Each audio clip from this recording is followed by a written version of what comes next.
kelebihan dari Laut Indonesia. Kelebihan dari Laut Indonesia adalah kedalaman Laut Indonesia kurang lebih mencapai 200 meter. Namun terdapat cekungan atau lubuk, dan Laut Indonesia juga memiliki beberapa gunung berapi yang masih aktif di dalamnya.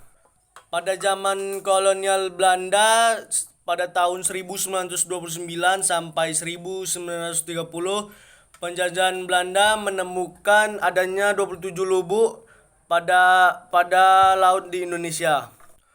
Lubuk tersebut ditemukan di wilayah Banda mencapai 7,4 km. Yang kedua, ada terumbu karang yang terluas. Indonesia memiliki wilayah terumbu karang yang terbesar di Asia Tenggara. Luasnya mencapai 39.500 km persegi, mencakup 16% habitat karang dunia. Dengan demikian, Indonesia adalah produser utama larva karang yang menyebar untuk mengisi wilayah-wilayah di seluruh dunia. Yang ketiga, hutan mangrove. Hutan mangrove di Indonesia terdapat di Papua Barat. Luas hutan mangrove di Indonesia diperkira mencapai 3,25 juta per hektar. Selebihnya banyak dijumpai di sepanjang garis pantai Sumatera dan Kalimantan. Indonesia terkenal di dunia internasional sebagai negara dengan alam yang indah. Negara kepulauan seluas 1,91 juta kilometer persegi ini memang memiliki bentang alam yang memesona, mulai dari Aceh hingga Papua.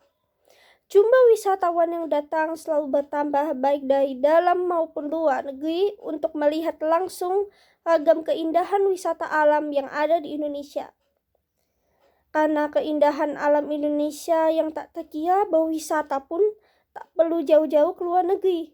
Kita memiliki banyak sekali tempat yang menawarkan keindahan di alam Indonesia. Keindahan alam ini jugalah yang membuat banyak negara iri terhadap Indonesia. Indonesia adalah tempat yang memiliki julukan surga dunia loh. Keindahan yang ditampilkan juga nggak main-main.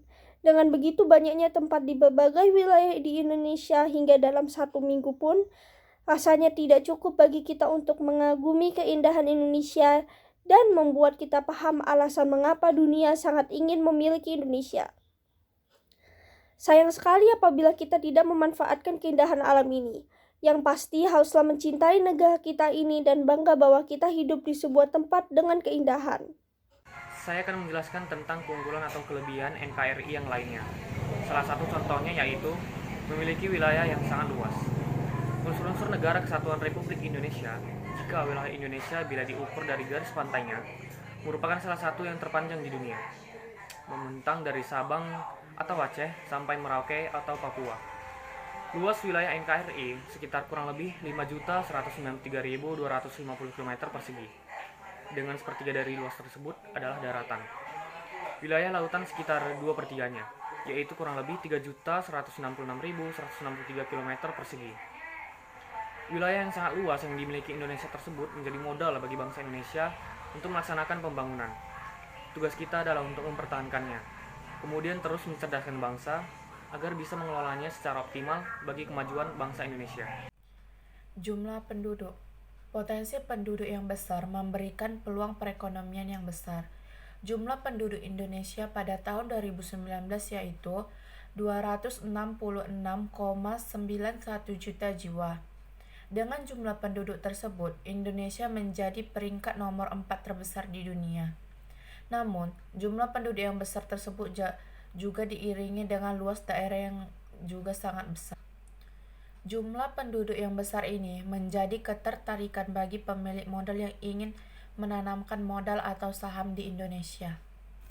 Kelebihan dari NKRI adalah hubungan pemerintah pusat dan daerah yang harmonis. Di Indonesia mempunyai sistem desentralisasi di mana terdapat pembagian kekuasaannya antara pemerintah pusat dan daerah lainnya. di mana tiap daerah di Indonesia mempunyai hak untuk mengatur daerahnya sendiri dengan segala sistem desentralisasi undang-undang, mengatur tugas dan wewenang pusat daerahnya. Yang terpenting, kelebihan dari sistem yang dijalani pusat daerah. Yang terpenting, kelebihan dari sistem yang dijalani Indonesia adalah tiap daerah dapat mengembangkan diri sesuai kemampuannya masing-masing dengan tetap berorientasi pada pusat, sehingga hasil pembangunan dapat dinikmati bersama. Kelebihan negara Republik Indonesia selanjutnya adalah negara kita memiliki keragaman suku, agama, dan budaya dalam kehidupan bermasyarakat, dan keanekaragaman tersebut dapat kita jadikan satu kesatuan, yaitu Bhinneka Tunggal Ika, yang artinya berbeda-beda tetapi tetap satu, yang semua kita tahu itu adalah semboyan dari negara Republik Indonesia.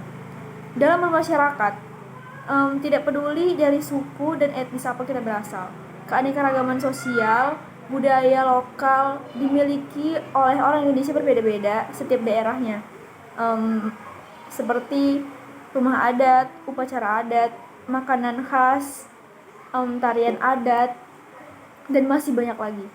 Bermacam-macam bahasa, suku, ras yang dapat menjadi keunikan tersendiri bagi negara Republik Indonesia, sehingga wisatawan asing yang berkunjung bisa tertarik untuk melihat semua keunikan yang kita miliki. Misalnya, wisatawan asing berkunjung ke Indonesia dan mereka kagum atas kebudayaan dan kesenian yang kita miliki, maka semakin besar pula peluang kita untuk menyebarluaskan, untuk memamerkan, untuk memperlihatkan kepada seluruh dunia bahwa kita mempunyai keunikan dari kebudayaan kita dan kesenian kita, dan kita patut bangga akan hal itu. Sektor ekonomi merupakan salah satu sektor utama penggerakan kehidupan sebuah bangsa. Sektor ekonomi sendiri dapat dibedakan menjadi beragam aktivitas, mulai dari manufaktur, konsumsi, distribusi, dan lainnya sebagainya. Salah satu contoh usaha di sektor ekonomi adalah pabrik kain. Contoh keunggulan di bidang ekonomi adalah sebagai berikut. 1. Indonesia merupakan salah satu negara besar petrochemical. 2. Indonesia merupakan negara dengan cadang gas alam yang terbesar di dunia. Kelebihan dan keunggulan yang berada di Indonesia yaitu adalah salah satu contohnya hutan tropis. Indonesia memiliki hutan tropis terbesar di dunia. Walaupun Amerika Serikat terkenal dengan Amazonnya, tapi Indonesia tidak kalah banding luasnya jika digabungkan letaknya di Pulau Sumatera, Kalimantan Selatan, dan Sulawesi. Tetapi sudah banyak orang mementingkan kepentingan pribadinya dengan menebang pohon-pohon yang ada pada hutan tersebut. Sehingga dampaknya yang kita rasakan sekarang yaitu terganggunya keseimbangan iklim pada masa tahun ini dan tahun sebelumnya. Assalamualaikum warahmatullahi wabarakatuh.